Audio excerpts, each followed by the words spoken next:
I'm glad to have finally gotten that leg set and be able to go home. Such a nasty storm out here tonight. Hope no one's out in it. Wait a second. What in the world? Whoa, boy. Miss, can you hear me? Damn it, she's unconscious. I'll need to take her with me. Are you breathing? I can feel your breath, but there's no way she can stay out here in this weather. Not any houses nearby. Well, except for mine, but where could she have come from? And how long has she been out here? Never mind that for now. I need to get her out of this storm.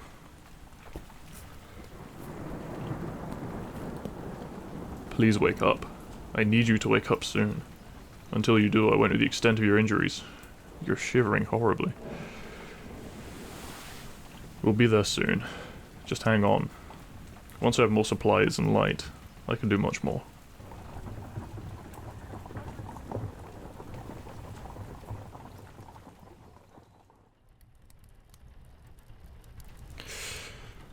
Alright, now that I've got the fire going, I can properly address your wounds. That's a nasty cut on your head. I wonder how you got it. And why are your clothes torn in such a manner, and nearly rags? And your ankle is bruised. If I didn't know any better, I'd say it's broken. And I do know better, considering I'm a doctor.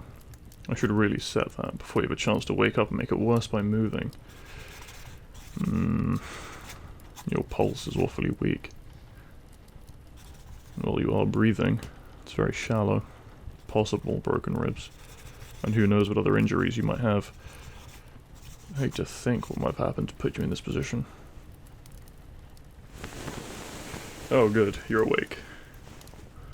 No, calm down, it's alright. I'm not going to hurt you. I found you on the side of the road. You were so cold I nearly thought you wouldn't make it. No, don't sit up. You might hurt yourself. Like that. Your ribs are definitely broken. Wonderful. Hang on. Just stay there. Don't try to move, and I'll be right back.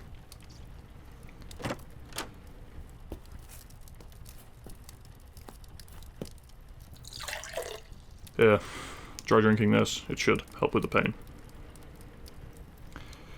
I was wondering if you would mind sharing anything you could tell me about what happened. It should help me to know the extent of your injuries. Your ankle has been broken. I believe your ribs have been too. I've sewn up some of the deep cuts you had on your arm and head. Is there any pain anywhere else I should know about?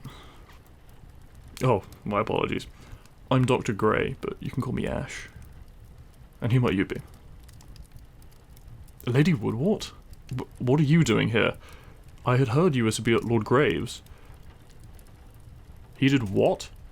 That's awful. How could your father try to force you to do such a thing? You don't need to worry. You'll be safe here.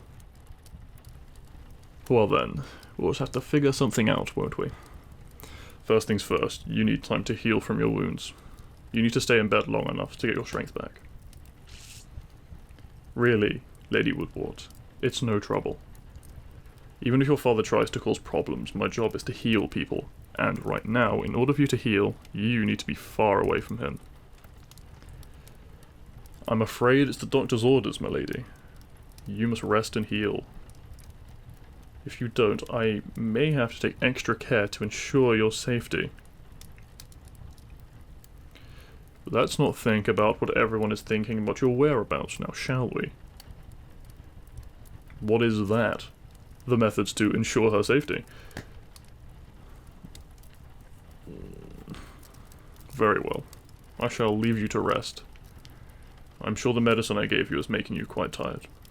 We'll talk more when you awaken. Sleep well, Lady Woodwort. And if you please, if you need anything, don't hesitate to ask me. I will be more than happy to try to accommodate you as much as possible. You're welcome, my lady.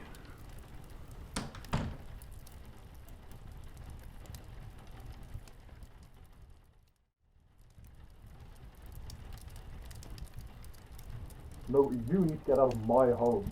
You weren't welcome here, and you have no business here. Leave, now!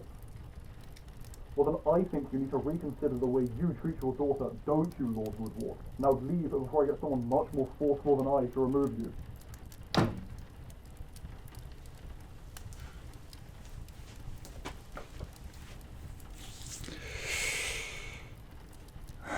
Lady Woodward, are you alright?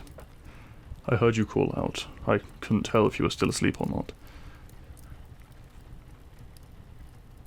It's alright. Let me help you sit up for a moment.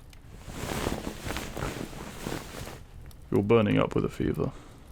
It'll be alright. Here, lean against the pillows. I've rearranged them for you, so you can sit up without hurting yourself too much. I'll be right back. Just try to breathe a little slower. You're slightly worrying me. I know it hurts to breathe, but you'll be less dizzy if you can try and breathe slow and deep rather than fast and shallow.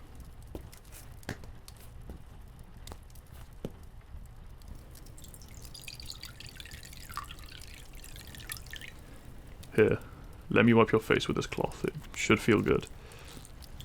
I know you're hot, so I think you'll appreciate it. It's alright. Just relax. I've sent your father away. He won't be able to harm me, and he knows it. No. I am a distant cousin to the king, so he can't exactly do anything to me without permission from him.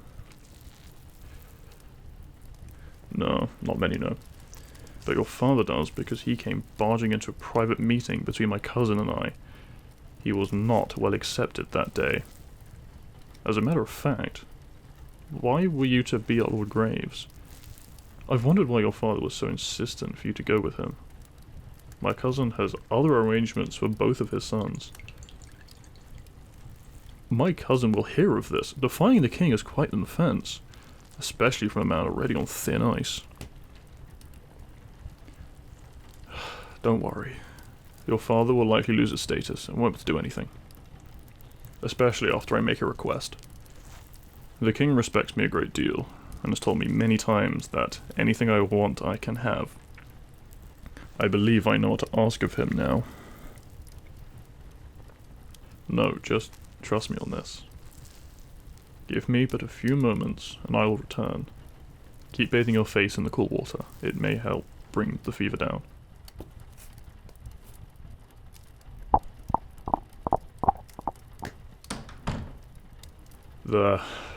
My cousin should reply in a few days. No, he needs to be informed of your father's actions. Not only are they unsightly for a knight of the king's court, but also for any man. Enough about your father. How are you feeling? Still in a lot of pain. I'll get you something to help you sleep for a bit. Here you go. And don't worry. Everything will be alright in a few days. For now, just rest. Sleep well, Lady Woodward. And remember that you are a beautiful young woman that deserves much more than what your father has given you. All will be well when you finish recovering. Good night.